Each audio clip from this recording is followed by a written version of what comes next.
A'udzubillahi minasyaitonirrajim. Bismillahirrahmanirrahim.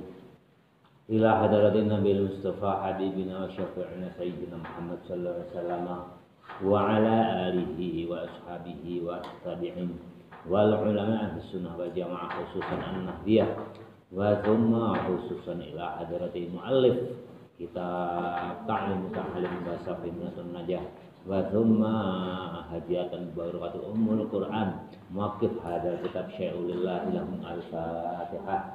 A'udzubillahi minasyaitonirrajim. Bismillahirrahmanirrahim. Alhamdulillahi rabbil alamin. Arrahmanir rahim.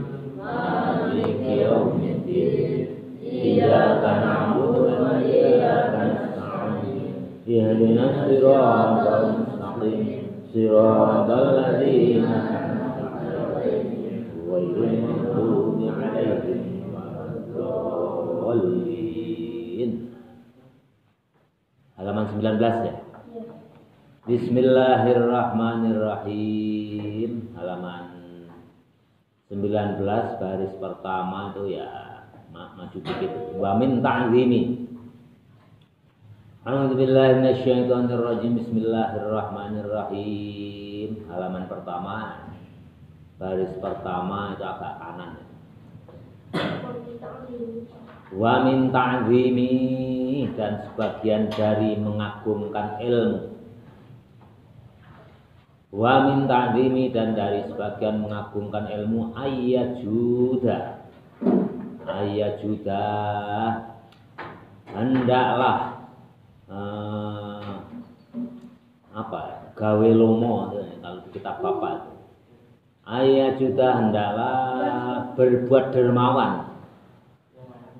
Berbuatlah dermawan. Kita batal kitabah.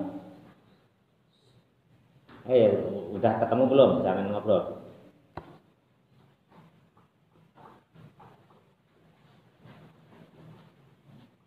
Bismillahirrahmanirrahim. Itu halaman 19 baris pertama itu agak ke tengah dikit. Agak ke dikit ya. Kita bawalah. Wa min ta'dimi itu. Kan kemarin bala baksa bidzalika wal aula ayah tarija itu udah anhu. Wa min ta'zimi, udah ketemu? Wa min ta'zimi, dan dari bagian mengagungkan ilmu ayyajuda hendaklah berbuat dermawan. Kita batal kitabah dalam penulisan kitab. Kalau kalian alim, udah pinter, udah bisa ngarang kitab, juga termasuk kalian mendengarkan ini ya, mengartikan di kitab kalian. Kalau orang pesantren itu istilahnya menyarai. Menyarai itu mengartikan lafal atau kata-kata yang kalian nggak mengerti. Itu namanya menyarahi atau memaknai. Ayya juga hendaklah kalian berbuat dermawan. Kita batal kitabah dalam menulis sebuah kitab. Nah, kalau kalian bisa, atau juga memaknai kitab. Nah, makanya Bapak berulang kali itu dimaknai kira-kira yang kalian nggak ngerti artinya. Walayu kormito, dan janganlah kalian menulis dengan sangat dempet. Walayu kormito, hendaklah kalian jangan menulis dengan dempet. Jadi hendaklah renggang ya. Renggang ya. Seperti ini nulisnya renggang. Kalau rengket sekali kan kita mau memaknai susah. Itu diatur ta'lim itu. Dalam penulisan kitab atau kalian ya memaknai kitab gitu, mensyarai ya, memaknai ya, itu kan renggang, jadi bisa kecil-kecil. Itu maksudnya ayat juga itu berbuatlah dermawan.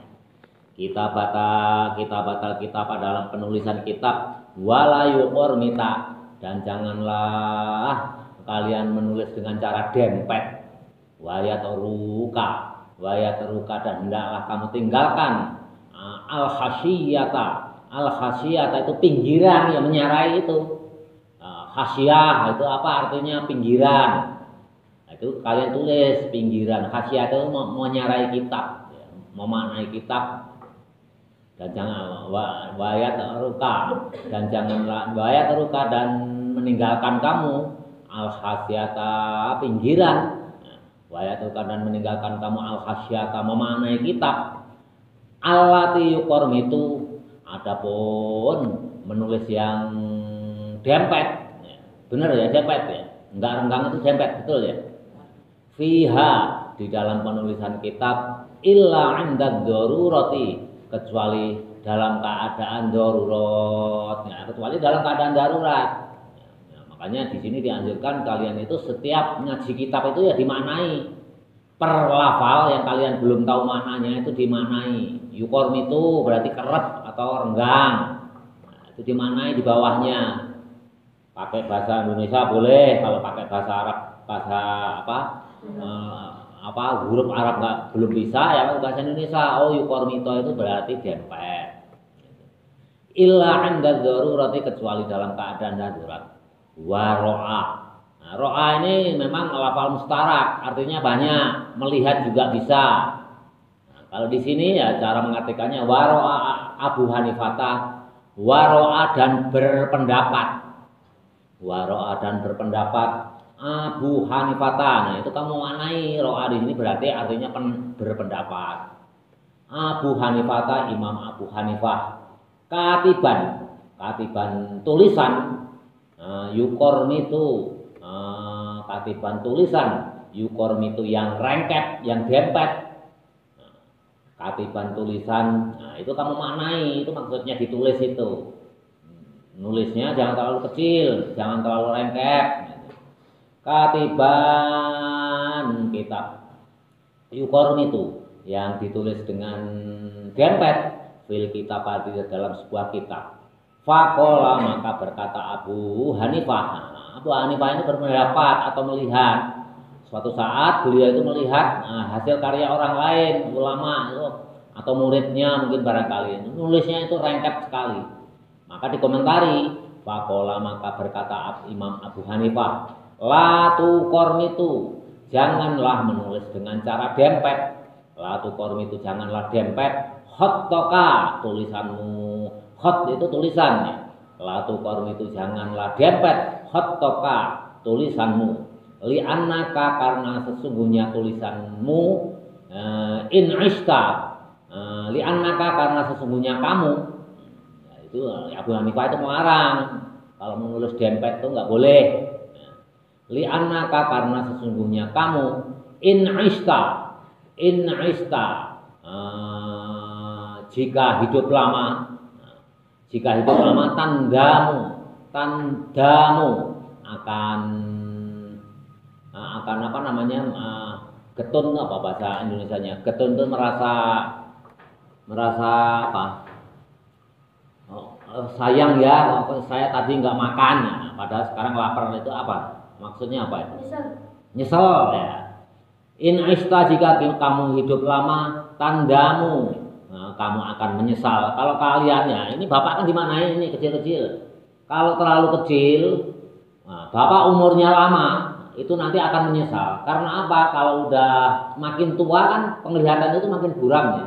Nah, kalau tulisannya kecil makin tua, umur bapak itu nggak akan kelihatan. Sekarang aja kelihatan gitu. Ya, kalau tulisan kecil nanti kamu akan menyesal kalau udah tua. Kenapa ya dulu tulisannya kok nggak agak gede dikit. Makin lama kan tulisan kena embun kan juga blobor tuh apa ya, mengembang tintanya. Nah, itu juga nggak jelas kan. Kalau kecil umur kita makin tua juga makin nggak kelihatan gitu, nggak kelihatan itu, makanya menyesal. Kalau kamu hidupnya lama, tulisan kamu itu rengket atau kecil itu menyesal. Termasuk di pelajaran sekolah juga gitu. Jangan terlalu kecil kalau nulis itu. Nanti kalau kamu tua dikit, diperlukan itu buka lagi udah nggak kebaca. Entah karena faktor apa namanya matamu ya, yang makin tua makin kabur, atau juga tintanya itu mengembang jadi nggak jelas. Ini tulisan apa dulu, padahal tulisan sendiri. Nah, itu nanti akan menyesal. Makanya di sini bahasanya wa in ishta jika kamu hidup lama tandamu akan menyesal. Wa in mita dan jika kamu mati, tustam maka akan dirasani itu apa ya? Akan diomongin, ya, diomongin, kenapa sih dulu bapak ini kitabnya kok nulisnya kecil-kecil, itu apa? Bahasa Sundanya apa itu? Iya, pokoknya diomongin aja. Kenapa sih? Ya, misalkan ini tulisan bapak ya, bapak udah mati, mau dibaca nggak apa-apa. Kenapa sih dulu bapak kok nulisnya kecil-kecil, nggak bisa kebaca? Itu apa itu? Kalau di Jawa itu dirasani. Nah, bahasa Indonesianya apa ya? Ya, menjadi bahan pembicaraan aja. Kok dulu kok nulisnya kecil-kecil sih? Babe ini gimana dulu? Misalkan ini bapak wariskan ke anak atau ke cucu. Dulu gimana sih kakek ini kok nulisnya kecil-kecil sehingga nggak bisa dibaca? Itu gimana bahasa Indonesianya apa itu? Kalau Jawa aja dirasani. Ya jadi bahan omongan lah, jadi bahan omongan yang kurang baik. Kenapa kok dulu nulisnya kecil-kecil ya? Omongannya itu gitu, bahan omongan. Kenapa dulu kok nulisnya kecil-kecil? Itu maksudnya tustam.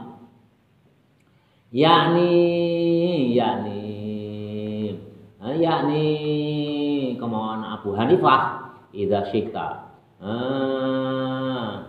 Yakni maksudnya idza syi'ta ketika kamu sudah tua, wa du'ufa dan telah lemah basaruka penglihatanmu, nadimta maka kamu akan menyesal ala zalika atas tulisan yang kecil dan rengkek tadi. Nah, itu diomongin, tustam itu diomongin oleh orang yang baca kitab kalian.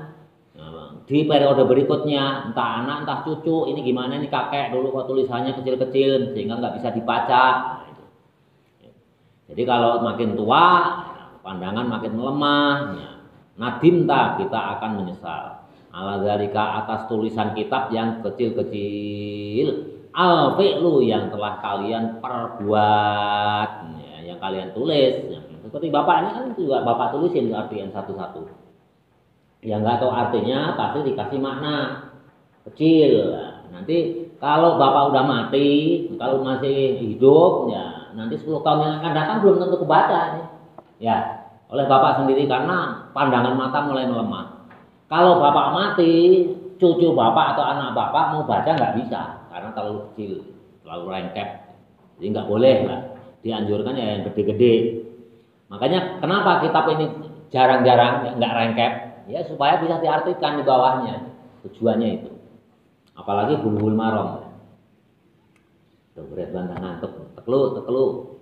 Wahukia dan telah diceritakan anis Syekh Imam Muhammad Majduddin, Syekh Imam Muhammad Majduddin As-Sarahki. As-Sarahki itu daerah, nama daerah, nggak tahu daerah mana. Ini bapak juga nggak tahu. Imam Muhammad Majduddin As-Sarahki.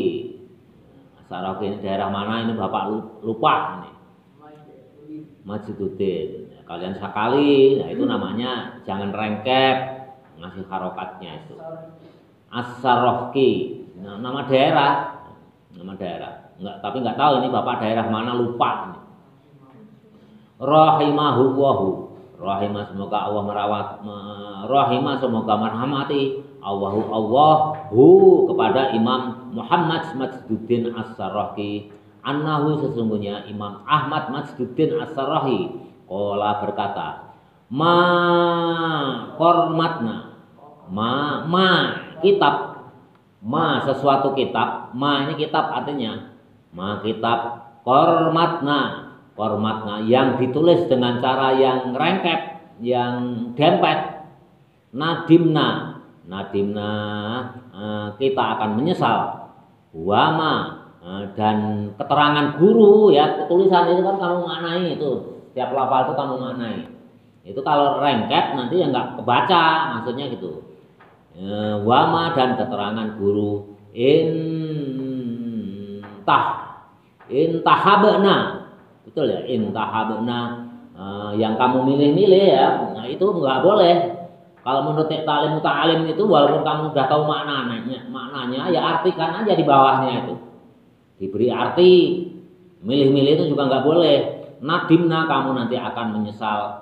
suatu saat kamu lupa ini artinya apa, merasa sudah tahu, dilewat nggak diartikan, itu juga nggak boleh. Anjurannya imam siapa ini? Anjuran Imam Muhammad Majduddin As-Sarraqi. Jadi walaupun kamu udah tahu maknanya ya di bawahnya itu kamu maknain, kamu artikan aja lagi. Jadi nanti kamu nggak akan ketemu istilah lupa atau menyesal. Hanya untuk dimaknai, ya, kamu mau baca lupa, nah, itu menyesal. Nadimna karena kita akan menyesal. Wama dan keterangan guru lam nuqabbil yang kamu tidak membandingkan. Nadimna kita akan menyesal. Nah, keterangan guru, kalau bapak misalkan menjelaskan hal sesuatu, hendaknya kalian juga cari perbandingan. Nah, menurut Pak Fakih bagaimana? Menurut guru lain bagaimana? Wah, itu hendaklah kalian cari perbandingan supaya kalian itu tambah pinter, bukan hanya satu pendapat, tapi banyak pendapat. Misalkan ada 5 pendapat, nah, nanti kamu kumpulkan, kamu bisa ngambil kesimpulan. Tentu kalau udah banyak pendapat itu kesimpulan kalian juga leluasa dan nggak akan salah. Pemikiran kalian nggak akan sempit, itu maksudnya. Jadi kalian itu kalau berguru jangan hanya pada satu guru. Dari Pak Fakih begini, nanti dari Ustadz Jubri bagaimana, tanya gimana pendapatmu Ustadz ini. Ketemu Kiai lagi, tanya lagi pendapatmu gimana Kiai masalah ini. Karena banyak pendapat, kalian itu luas wawasannya, nggak sempit. Jadi jangan hanya kalau dengar dari satu guru itu langsung kamu yakin, jangan. Cari perbandingan pendapat itu. Dalam agama juga ada perbandingan agama, itu ada. Perbandingan pendapat juga ada. Contoh, tahlil itu halal atau haram sih, bid'ah atau enggak?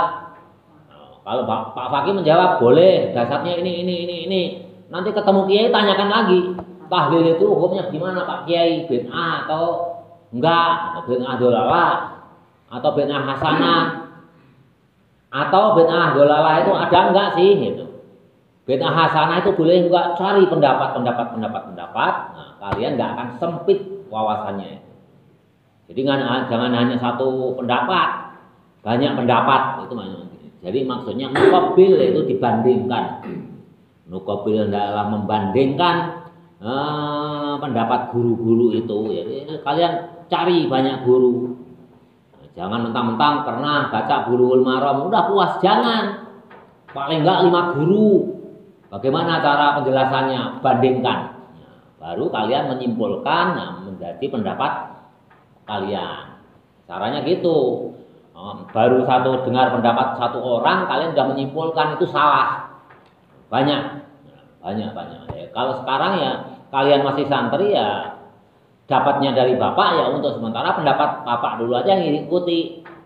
Nanti ketemu kiai nanya lagi, bener nggak nih pendapat Pak Fakih ini, sama nggak? Bandingkan, jelas ya. Bandingkan. Kalian lebih luas mengambil kesimpulannya. Kalau gini setiap ngaji ngantuknya paling duluan ya. Kalau nggak dibandingkan nadimna, kita akan menyesal.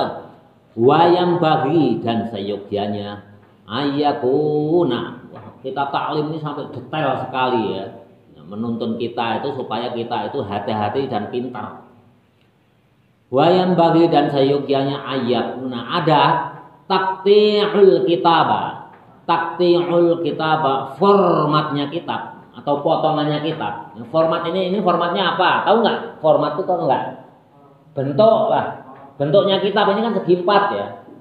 Dulu itu ada kitab itu bentuknya bundar, zaman dulu ada bulat, itu ada. Sampai formatnya kitab aja taklim ta'alim ini dijelaskan. Coba kita dengarkan coba. Wayam bagi dan sayogyanya ayyakuna ada takti'ul kitabah, formatnya kitab. Ini potongannya kitab. Potongan ayak ti'u itu kan potongan ya. Maksudnya ya format, bentuk.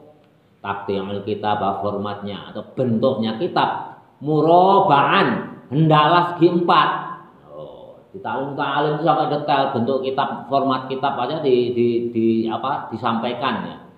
Fa innahu maka sesungguhnya kalau bentuk segi 4 muraba'an Fa innahu maka sesungguhnya yang berbentuk 4 taqti'u bentuknya Abi Hanifah fa innahu maka sesungguhnya bentuk sepersegi 4 taqti'u bentuknya Abi Hanifah yang disukai oleh Imam Abu Hanifah rahimahullah taala. Semoga Allah taala senantiasa merahmati kepada Abu Hanifah. Jadi bentuk 4 ini yang sangat disenangi oleh Abu Hanifah. Dulu itu sebelum ada Abu Hanifah itu ya sakah yang ngarang kitab aja nulis kitab, ada yang bentuk bulat, ada yang bentuk lonjong. Abu Hanifah berpendapat beliau saya itu paling senang ya segi 4.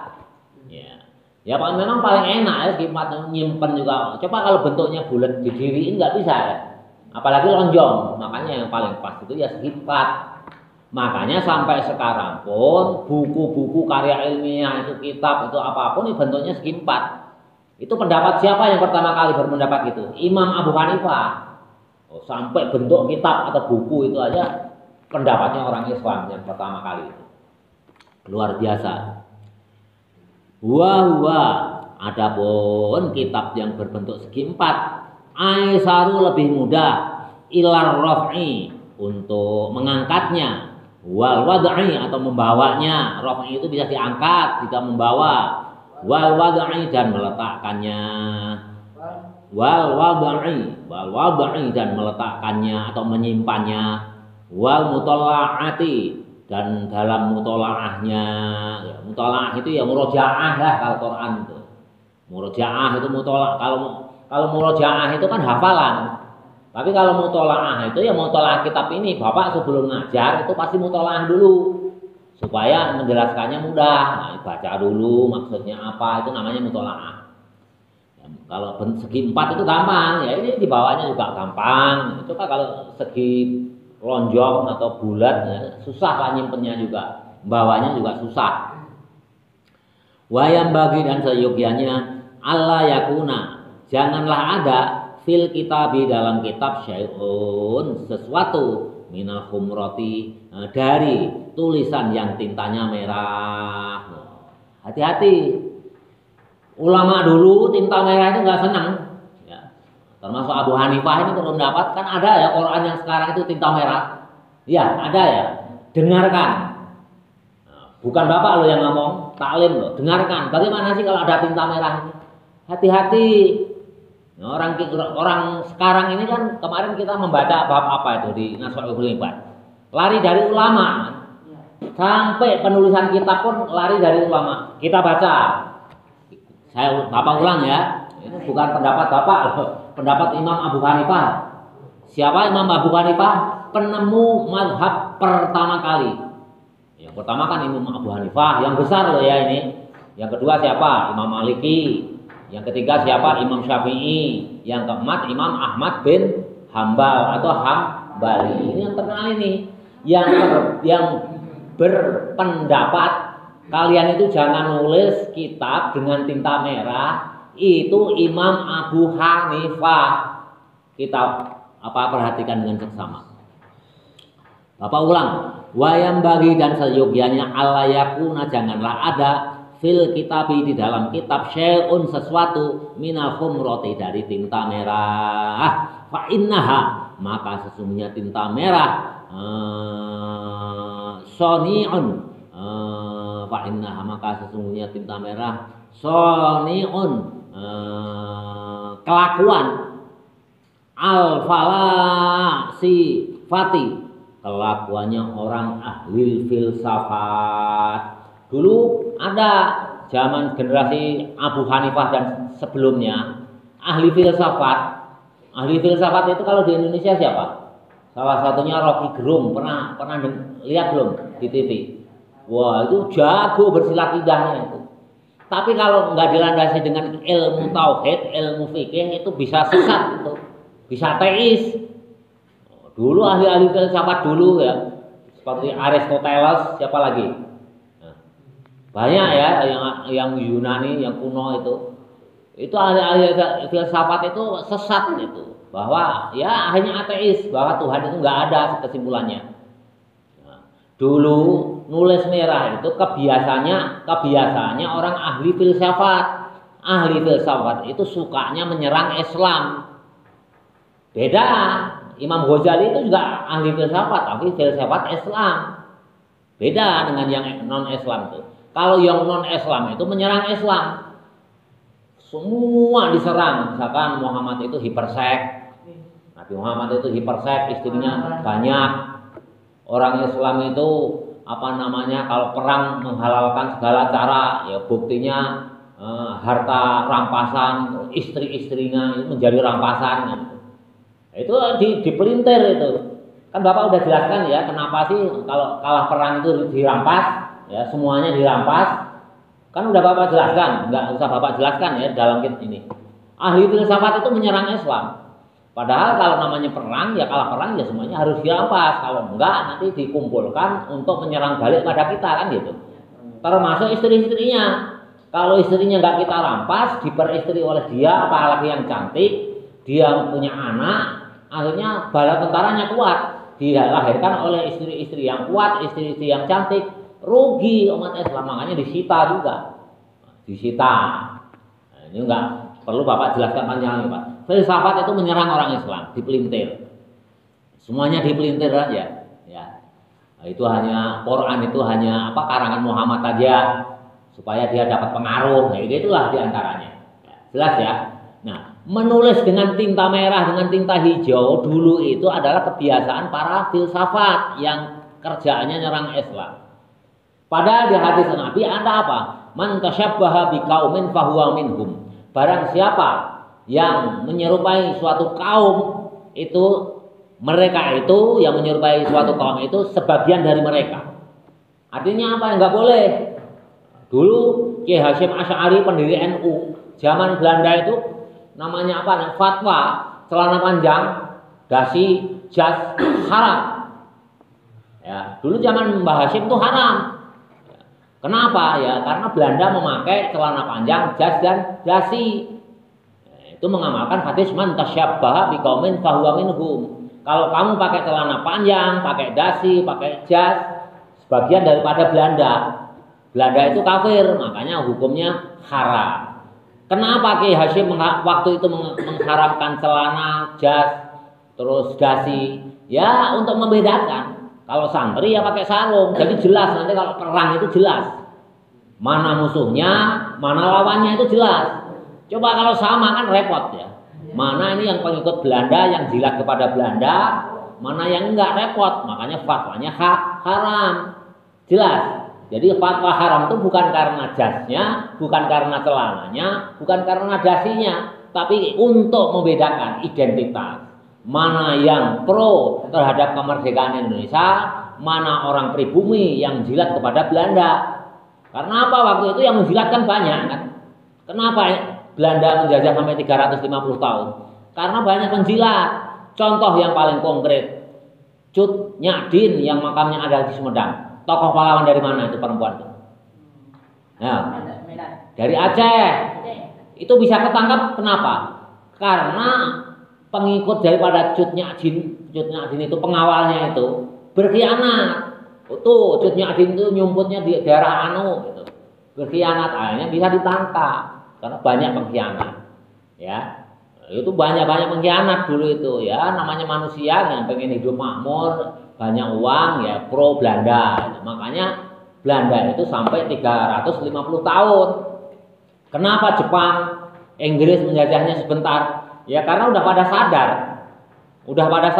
dan suatu segi, salah satunya Imam Hasyim Asy'ari itu mengharamkan celana panjang, dasi dan jas, jadi kelihatan. Oh itu suka pakai celana panjang, berarti lawan gitu.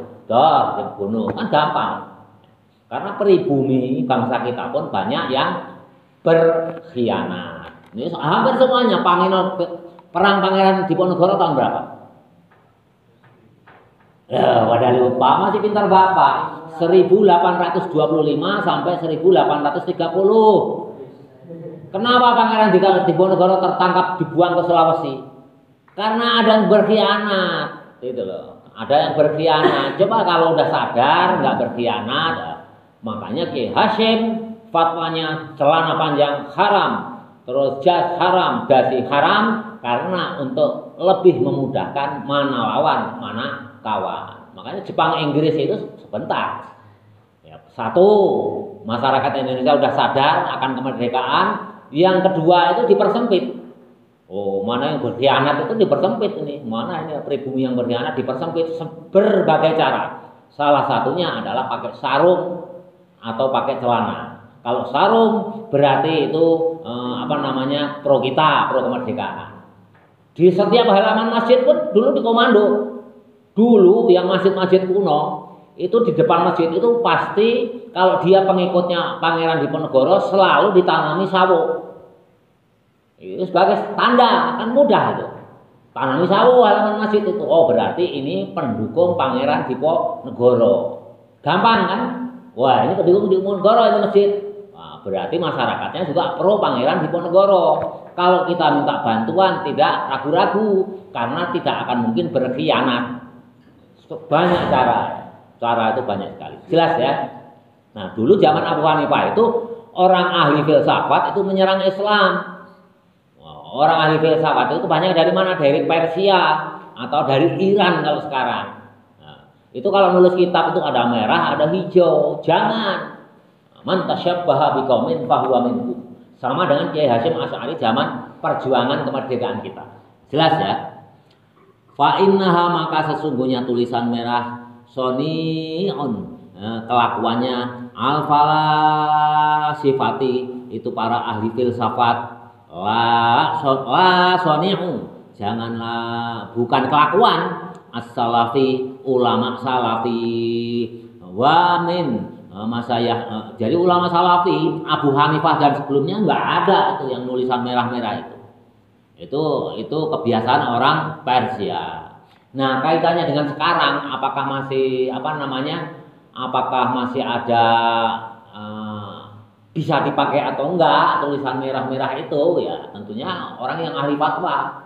Bapak enggak berani berpendapat, ya kan sekarang tulisan Quran itu merah, ada yang hijau kan gitu. Sedangkan ulama-ulama salaf itu enggak seneng yang gitu. Padahal sebaik-baik pendapat adalah pendapat generasi ulama salaf, ya, sampai tahun 300 Hijriah. Ya. Itu pendapat agama itu ya, kata Rasul itu, ya, kata Rasul sendiri. Ya, pokoknya sebaik-baik generasi ya tentunya sahabat, setelahku ya tabi'in ya. Nah, paling jauh tabi'in berarti tahun 300. Setelah itu ya kata Rasul ya baik, cuman enggak sebaik ya sampai tahun 300. Di suatu segi sebaik-baik pendapat adalah ulama salaf. Kalau ulama salaf berpendapat bahwa tulisan merah, hijau itu kurang baik karena itu kebiasaan ahli filsafat Persia yang menyerang Islam. Sekarang kita tiru. Boleh enggak? Ya, tanyakan ke ahlinya, ke majelis ulama. Apa relevansinya masih baik fatwa Imam Abu Hanifah dan ulama salaf ini? Apakah sudah ada fatwa yang membolehkan menyerupai kebiasaan orang-orang Persia yang filsafat, yang suka menyerang Islam? Itu baik atau enggak? Bapak enggak berani berpendapat karena ini ranah fatwa. Tapi kalau ulama salaf, Bapak menyampaikan kitab ini berpendapat bahwa tulisan merah, tulisan hijau itu tidak baik, ya. Tidak disukai oleh ulama salaf. Wa min masayikhina, dan dari guru-guru kita, man orang kariha yang tidak menyukai istimala perbuatan murok kabil ahmari, perbuatan yang ada garis merahnya. Murok kabil ahmari istakmali, man orang kariha yang tidak senang, bahasanya tidak senang ya, istimala, mengerjakan sesuatu murakkabi, ahmari, dengan garis merah, artinya membuat kitab ada garis merah, itu ulama salaf nggak senang. Nah, relevansinya dengan kondisi sekarang, Bapak nggak berani berpendapat karena belum pernah dengar fatwa-fatwa ulama yang kontemporer yang akhir-akhir ini. Bagaimana sih kalau tulisan-tulisan entah itu di Quran atau di kitab-kitab yang ada merah atau garis hijau atau garis merah. Ya, itu masih terkena hukum hadis man tasyabbaha biqaumin fahuwa minhum. Barang siapa yang menyerupai ya, orang yang non Islam, orang kafir, orang yang anti Islam, kita sebagian daripada mereka. Itu apakah masih kena itu atau enggak? Bapak tidak berani berpendapat karena terus terang Bapak belum pernah mendengar. Tapi sekarang udah banyak tulisan itu, entah Quran, entah kitab-kitab itu ya, ada tulisan merah, ada tulisan hijau. Yang pasti dalam kitab Ta'lim Ta'alim, ulama salaf itu enggak senang. Kariha, enggak senang. Ada murok kabil ahmar, itu garis merah itu enggak senang. Wa min ta'zimi, dan dari ilmi, dan dari mengagungkan ilmu ta'zimi syuraka itu mengagungkan teman. Nah, ini pindah subjudul. Wallahu a'lam bissawab.